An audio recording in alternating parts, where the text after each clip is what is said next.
The desert wind howled like a dying beast as columns of German armor moved cautiously through the endless sands of Tunisia. The air shimmered with heat, and mirages danced in the distance. But beneath that burning sun, the soldiers of the Afrika Korps weren't just sweating from the heat. They were sweating from fear. Rumors had begun to crawl through the German ranks like scorpions in the sand. Whispers of an American general who didn't fight like other Americans. He wasn't polished, he wasn't predictable, and he sure as hell wasn't afraid to bleed with his men. They called him Terrible Terry Allen, and when his troops were sighted on the horizon, even veteran German officers muttered that name under their breath. Terry Allen was unlike any general they had faced before. His methods defied military textbooks. His command style ignored every traditional rule of war. And yet, every time he led men into battle, the Germans found themselves staring into a storm they couldn't control. The Big Red One, his 1st Infantry Division, didn't march in neat lines or wait for orders to trickle down the chain of command. No, Allen's men moved like predators unleashed. They crawled through the dirt, struck from the flanks, attacked at night, ambushed convoys, and fought with the kind of savage determination that made the Wehrmacht, for the first time, question whether these Americans were soldiers or devils wearing helmets. Terry Allen had earned his legend not through rank or medals, but through the raw, feral energy that poured out of him every time the bullets started flying. He was a brawler in a general's uniform, a man who believed war was meant to be fought up close, gritty, personal, and merciless. His troops called him Terrible Terry with pride, not fear, because he was one of them. When his men dug foxholes, Allen dug beside them. When they ate cold rations, he ate the same. When mortar shells fell, Allen didn't hide in a bunker. He stood in the open, barking orders, cigarette dangling from his lips, his eyes burning with a kind of reckless courage that made even the most exhausted soldier rise again. His presence on the battlefield was electric. It felt like having a living storm beside you. The Germans would later describe Allen's style as madness mixed with genius. They couldn't predict him. His attacks came from unexpected angles. His counterstrikes were fast and brutal, and he had a terrifying gift for turning retreat into ambush. In the chaos of the North African campaign, when American troops were still green and uncertain, Allen's Big Red One became something else entirely. A machine forged by hardship, discipline, and raw emotion. There were rough men, often disobedient to outsiders, but fiercely loyal to Terry Allen. Officers from other divisions criticized him, saying his men looked more like outlaws than soldiers, with their scruffy beards, dirty uniforms, and carefree swagger. But when the battle began, those same men fought like demons. It was said that Allen didn't lead from behind, he led from within. His command jeep was always found closest to the front, his boots covered in the same dust and blood as his soldiers. To the Germans, this made him unpredictable and dangerous. To his men, it made him immortal. They remembered his laughter in the middle of firefights, that deep, defiant laugh that cut through the thunder of artillery. It wasn't bravado. It was a challenge, a message to every man around him that fear was useless here. One veteran recalled, "When Terry Allen laughed, you just stopped being scared." And that was his power. He turned fear into fury. He turned exhaustion into pride. He turned ordinary soldiers into relentless fighters who believed that no German tank, no sniper, and no desert storm could stop them as long as their general still stood. The Germans learned this lesson the hard way at Kasserine Pass, where Allen's division refused to crumble. While others retreated in panic, Allen's men dug in, counterattacked, and gave the Afrika Korps a taste of the fury that would one day crush the Third Reich. By the end of the North African campaign, even German prisoners of war spoke of Allen's name with a mix of respect and dread. They couldn't understand him. He didn't behave like the cautious, calculating generals they were used to. He was raw, emotional, sometimes reckless, but always effective. He fought not with cold strategy, but with human instinct, and that made him dangerous. To the Germans, Allen wasn't just another general. He was a storm wrapped in olive drab, a man who could turn chaos into victory. To his soldiers, he was a legend already forming in real time. And to history, he would forever be remembered as the general the Germans feared, not because of his tanks or artillery, but because of the fire he carried in his soul.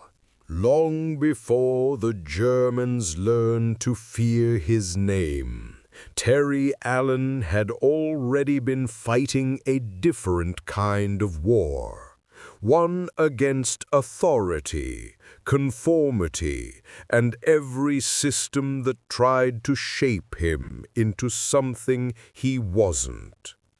He was born in 1899 in Fort Douglas, Utah, into a world of soldiers, gunpowder, and restless ambition.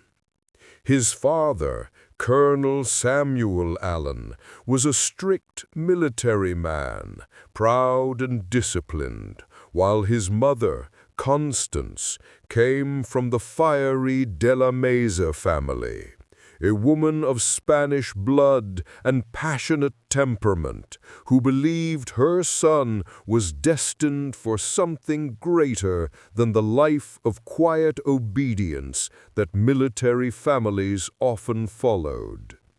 Even as a boy, Terry was wild, fearless, and stubborn beyond measure. He loved danger, the rush of climbing the tallest tree, the thrill of riding wild horses bareback, the pride in standing up to bullies twice his size. He wasn't cruel, but he was untamable. And from the start, it was clear that this boy would never fit neatly into the rigid mold of the army establishment. Teachers called him unruly. Officers called him disrespectful. But to those who really knew him, Terry Allen was simply born to lead in his own way. When he entered West Point in 1917, the same year America joined the Great War, the Academy was a shrine to order, precision, and unquestioned obedience. Cadets marched like machines, spoke in clipped tones, and lived by the book. But Allen was not a book soldier. He was a battlefield soldier, waiting for a battlefield. He hated the blind discipline, the endless drills, the polished boots, the spotless uniforms. He believed a man's worth wasn't measured by how straight he stood at attention, but how far he'd go when bullets started flying.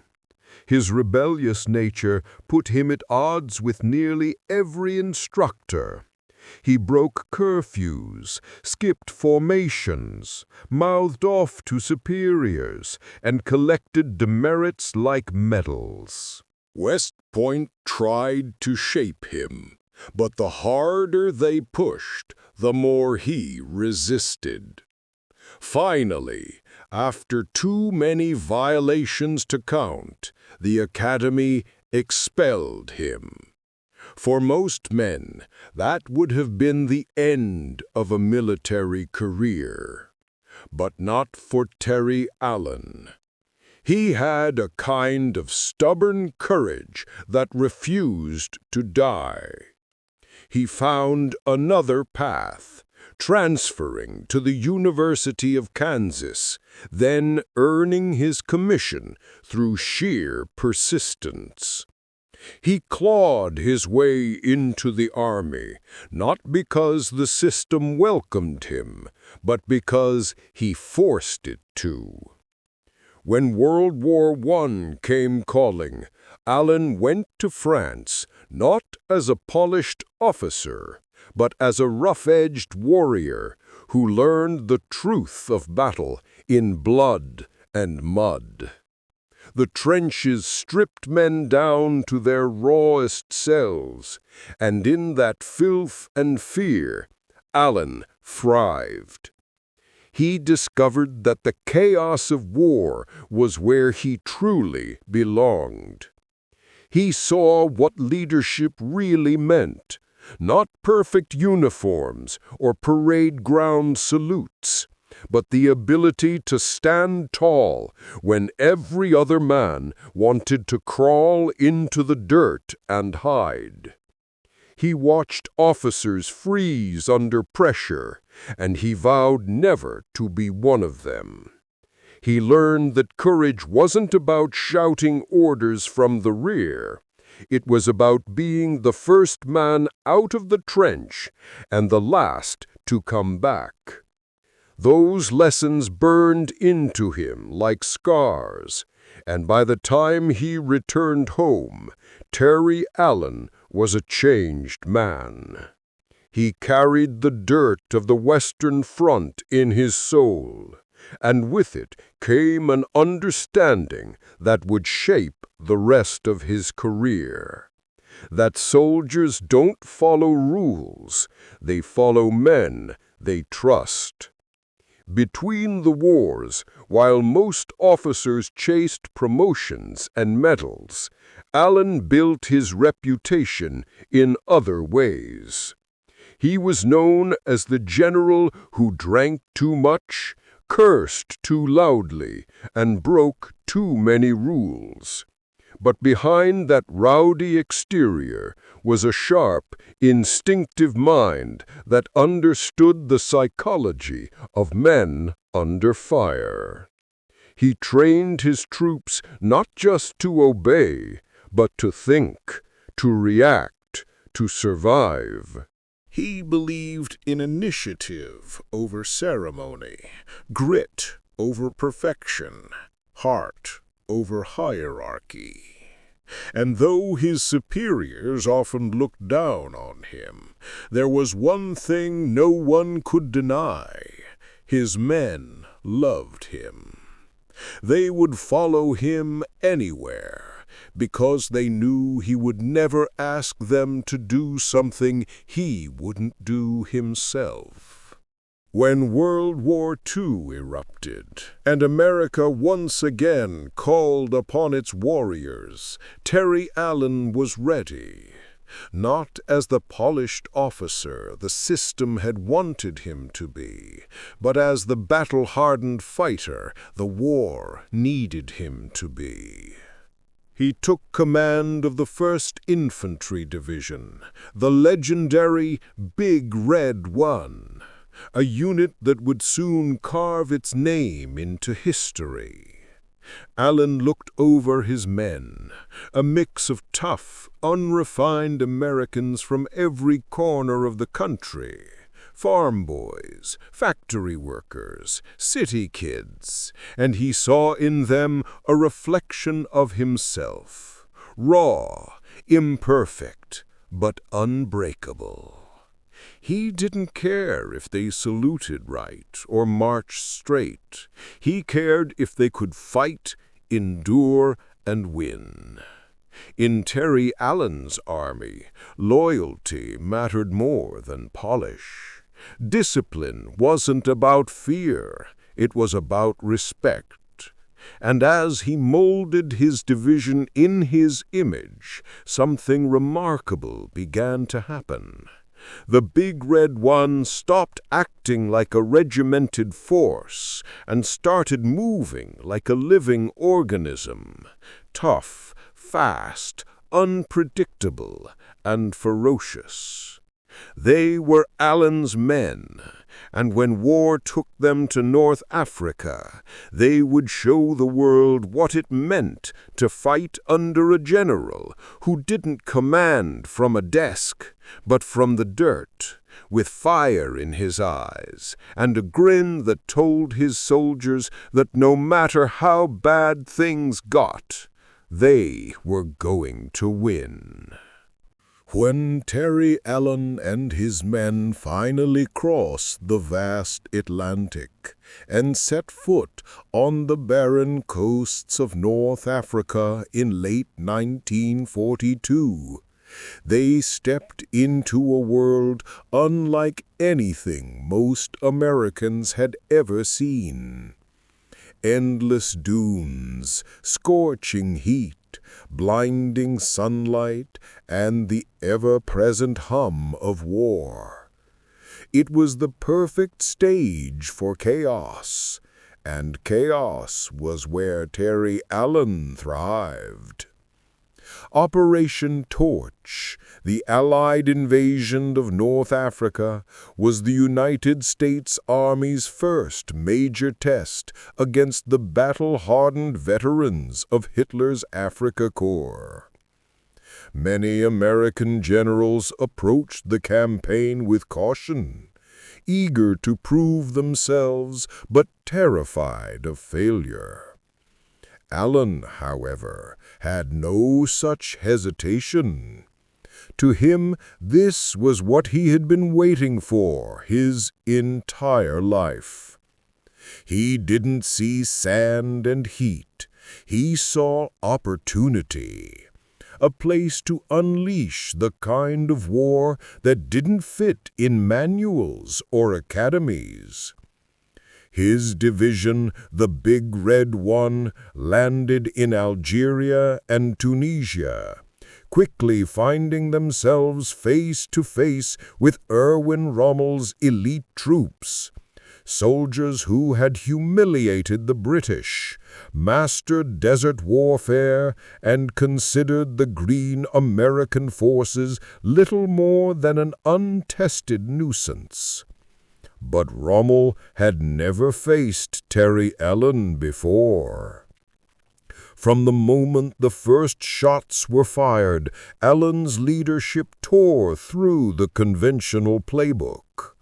He didn't stay behind lines. He was up front, shouting orders over the scream of artillery, sometimes so close to the action that his men swore the general had a death wish. He wore a sweat-stained uniform, carried a Thompson submachine gun, and often roared into combat zones in his open Jeep, dust swirling around him, grinning through the madness. His presence alone had a strange effect. When Allen showed up, morale soared, and even the most terrified rookie felt invincible. He turned fear into adrenaline, exhaustion into drive. The Germans, expecting a hesitant and inexperienced enemy, instead found themselves facing soldiers who fought like they'd been doing it for years. Allen's men were aggressive, unpredictable, and fiercely loyal. They didn't march neatly or retreat cleanly. They counterattacked with fury. The Germans began to call them die wilden Tiere, the wild animals, and they meant it. The Battle of Kasserine Pass in early 1943 would cement Allen's reputation in blood. It began as a disaster for the Americans. Rommel's forces smashed through untested U.S. lines, tanks crushing green divisions, machine guns cutting down soldiers who had never seen real combat. Panic spread, and the Allied front threatened to collapse. But amid that chaos, one sector refused to break, the line held by Allen's Big Red One. His men fought with a savagery that stunned even the Germans. When communication lines failed, Allen improvised. When supply trucks didn't arrive, he scavenged. When orders from higher command told him to withdraw, he ignored them and struck back. His counterattacks came like lightning, small units flanking through desert ridges, hitting German supply lines, ambushing armored columns under cover of darkness. His understanding of terrain, instinct, and timing made him deadly. Rommel's officers couldn't predict him. They called his tactics reckless madness. But to Allen, it was simple. War wasn't about rules. It was about survival. And survival meant hitting first, hitting hard, and never letting up. Stories of Allen's defiance spread quickly. Officers who tried to restrain him found themselves overruled or ignored. When one superior questioned his unorthodox methods, Allen reportedly growled, "If they're dying and I'm not helping, then what the hell am I doing here?" That was the essence of Terrible Terry Allen. He wasn't interested in politics or protocol. He cared only about his men, and his men knew it. They'd march through hell for him because he'd already proven he'd do the same for them. His troops called him the Old Man, but there was nothing distant or aristocratic about him. He joked with privates, shared cigarettes in foxholes, and treated every soldier's life as personal. One night, after a brutal firefight, Allen was seen walking among the wounded, crouching beside each man, his hand on their shoulder, whispering encouragement, even as shells burst in the distance. To his men, that meant more than any medal ever could. By the time the smoke cleared over Tunisia, the Big Red One had earned a fearsome reputation. German prisoners spoke of Allen's troops in tones of disbelief. "Your general," one captured officer told his interrogators, "he is like Rommel, but mad." It was meant as an insult, but to the Americans it was the highest compliment imaginable. Allen had turned an inexperienced force into one of the deadliest divisions in the Allied army. The Big Red One became the embodiment of raw American fighting spirit, rugged, relentless, and impossible to intimidate. And at its center stood a man who led not through fear or authority, but through sheer force of will. His enemies called him reckless. His superiors called him difficult. But his men, they called him invincible. Terry Allen didn't just command battles. He lived them, breathed them, and bled for them. And though the North African sands would one day fade from memory, the legend of the general the Germans feared most was only beginning to grow. The victory in North Africa turned Terry Allen and the Big Red One into living legends. But legends often burn too bright for the world around them. As the German Afrika Korps retreated and the Allies celebrated, Allen's men stood dusty and grinning under the desert sun, tired, scarred, and proud. They had fought Rommel's best and lived to tell the tale. But Allen wasn't satisfied with survival. He wanted to keep fighting. When orders came for the invasion of Sicily in July 1943, the Big Red One once again found themselves under his command, ready to bring their brutal efficiency to the next phase of the war. The beaches of Gela were waiting, and so were the Germans and Italians dug in above them. It was here, amid smoke, confusion, and chaos, that terrible Terry would both shine as a battlefield genius and step deeper into the storm of controversy that would eventually define his career. The invasion of Sicily was supposed to be straightforward. Land, secure the beachhead, and push inland. But when the first wave hit, everything went to hell. German tanks poured down from the hills. Italian artillery rained shells into the surf. And for a moment, it looked as if the Americans would be driven back into the sea. But Allen refused to yield. As bullets snapped over the surf, he waded ashore with his men, shouting, cursing, and rallying them forward through fire and blood. He moved along the beach like a force of nature, dragging wounded soldiers to cover with his own hands, directing fire and organizing counterattacks in the middle of the chaos.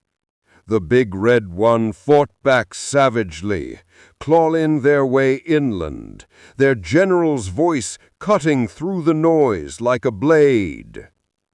By nightfall, they held the beach, and by dawn, the hills above it.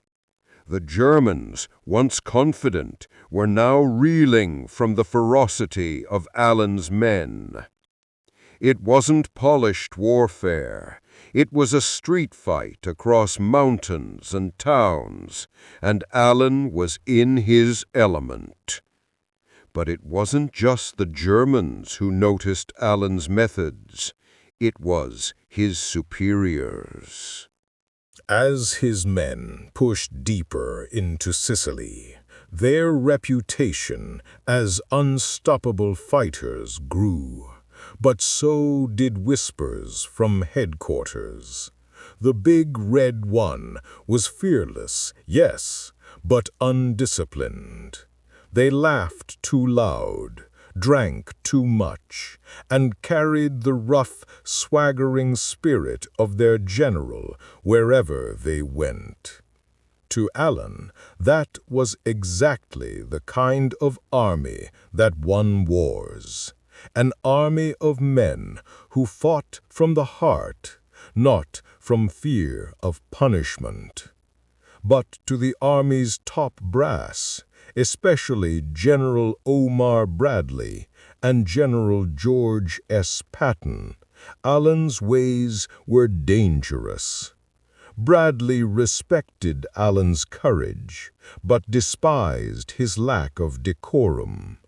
Patton, on the other hand, loathed the disorder and the mud-caked uniforms of the Big Red One. Patton demanded parade ground perfection, crisp salutes, clean boots, and blind obedience. Allen demanded results. The two men were polar opposites. Patton, the aristocratic warrior who worshipped discipline, and Allen, the soldier's general who believed rules were for the rear, not the front. Tensions reached their breaking point after the Battle of Troina, a brutal six-day clash in the Sicilian mountains in August 1943. The Big Red One faced some of the fiercest German resistance of the campaign. The terrain was murderous, rocky cliffs, burning sun, and entrenched machine guns that turned every advance into a slaughter. Yet Allen's men pushed forward, inch by inch, hill by hill, until the Germans finally broke and withdrew. It was a hard-earned victory, one that came at a terrible cost. But while his men bled, Allen stood among them, calm, resolute, his eyes hollow with exhaustion, but burning with pride. For him, the price had been worth it. The Germans had been driven out, and his men had proven themselves yet again. But for Bradley, the battle was the last straw.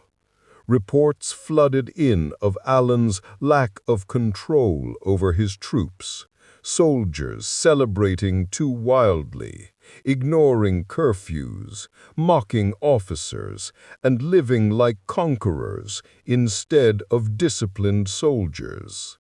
To Allen, these were the natural byproducts of survival, men releasing the tension of hell. To Bradley and Patton, it was disgrace. In private, Bradley later wrote that Allen was too much the soldier's general. It was meant as criticism, but it was also the truth. Terry Allen was loved too deeply by his men and mistrusted too deeply by his peers. The same qualities that made him a hero on the battlefield, his disregard for authority, his raw connection to his soldiers, his refusal to conform, were the same ones that made him a problem in the eyes of command. So, after Sicily was secured, the order came down. Terry Allen was relieved of command of the Big Red One. The news hit his men like a punch to the gut. Many wept openly, others swore under their breath, calling it a betrayal. Allen didn't fight the decision. He simply gathered his officers, looked at them with that familiar, tired smile, and said, "You boys don't need me anymore. You know how to fight.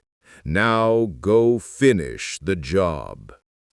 It was a farewell without bitterness, But those who saw his face that day swore they saw a flicker of something deeper, heartbreak. To the army, it was a necessary move. To the men of the Big Red One, it was the loss of their soul. As Allen walked away from the unit he had forged in blood and fire, even captured German officers were said to have been stunned. One remarked, "If your generals remove men like Allen, perhaps this war will end sooner for us." He meant it half as mockery, half as truth. But Terry Allen's story didn't end there.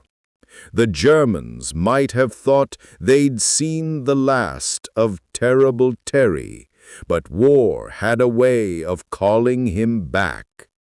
His exile wouldn't last forever, and when he returned, he would bring that same untamed fury back to Europe, proving once more that some generals don't just fight wars, they become them. They thought they had seen the last of him. After Sicily, after the politics, after the criticism from polished officers who never got their boots dirty, Terry Allen could have retired quietly, fading into history as the wild general who burned too bright for the army to contain. But men like Allen don't fade, they smolder. And when the call came again in 1944, as the Allies prepared to invade Europe, he answered without hesitation. He was given a new command, the 104th Infantry Division, a fresh, untested unit. Many doubted him. They said Allen was too old, too reckless, too undisciplined, but they had no idea what was coming. The men of the 104th would soon become known across Germany by a new name, the Night Fighters, a title whispered by the enemy with the same unease the Africa Corps had once spoken of the Big Red One. Under Allen's command, the 104th trained harder than any division before them, mastering the art of night combat. Allen believed that darkness wasn't a disadvantage, it was an opportunity. "The enemy sleeps," he told his men, "so we'll learn to fight when they dream." When they hit Europe, the 104th proved that his words weren't just talk. They stormed through Belgium, Holland, and Germany in relentless nighttime assaults, striking fast and vanishing into the shadows. They fought with such precision that even German commanders began to fear the dark, knowing that somewhere out there, Terry Allen's men were coming. In city after city, forest after forest, the night fighters shattered German lines, freeing towns, liberating civilians, and carving their legend into the heart of Nazi territory. And as always, Allen was there, sometimes on the front line, sometimes behind the wheel of his Jeep in pitch-black nights, his headlights off, his voice calm and commanding. One soldier remembered him standing in the darkness before a major attack, the glow of his cigarette barely visible, saying, "Boys, this is where we make history. Let's go take the night away from them." They did, and the Germans never got it back. By war's end, the 104th had fought 195 consecutive days without rest, capturing thousands of prisoners and earning the respect of friend and foe alike.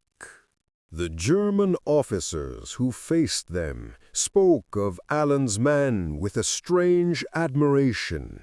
They fought fair, they fought fierce, and they never stopped coming. For Terry Allen, it was redemption. He had led another generation of soldiers to victory, not through perfection, but through belief. He had shown that leadership isn't about rank or rules.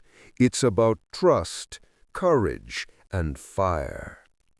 When peace finally came and the guns fell silent, Allen returned home not as the picture-perfect general the army liked to show in newspapers, but as something far greater, a symbol of raw American grit.